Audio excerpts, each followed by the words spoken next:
We have some breaking news. Obviously, it's on the justice front, so let's go to Pete Williams in Washington. What's going on, Pete? Chris, well, this is a big development in the investigation and the subsequent fallout of those Anthrax mail attacks that followed right after the 9/11 attacks in 2001. You may recall those anonymous mailings that went out and eventually caused serious disruption here in Washington, in addition to injuries and some deaths of some postal workers.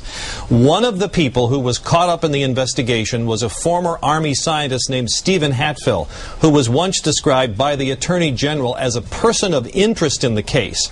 His lawyers have long said that he had nothing to do with it. Hatfill himself has made a number of tearful public statements saying that he was wrongly accused, and just within the last few hours, the Department of Justice, the United States government, reached a legal settlement with Stephen Hatfill in which the government will pay him over $5 million for suggesting that he was a person of interest. Now, the settlement says that the government does not admit any fault. This is sort of standard legal settlement language. This should not be construed, the government says, as an admission of liability or fault on the part of the government or any of its employees. But what this means is you can safely say Stephen Hatfill is no longer a person of interest in the Anthrax case.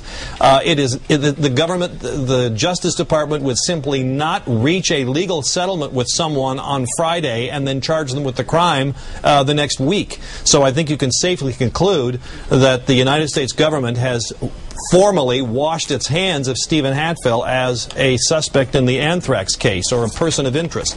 This is the settlement agreement that was just signed today. There is the signature of a government lawyer, and right under it is the signature of Stephen Hatfill agreeing to this settlement. Now, under the terms of the legal agreement, the government is going to pay him just over $2.8 million and then buy an annuity contract for him worth $3 million. So you put the two together, it's roughly $5.8 million as a result of the government one time calling Stephen Hatfill a person of interest. You may recall that federal agents were tailing him, searched his house, searched a residence that he had, carted things away, searched an apartment, followed his car, had bloodhounds go to a restaurant where he had once been. He also complained that he had gotten, after he had difficulty finding a job around here in Washington, that he had gotten a job as a consultant to a university, and that the U.S. government, the Justice Department, called the university and suggested that he would not be a good person to have as a contractor working to train people to work with hazardous materials.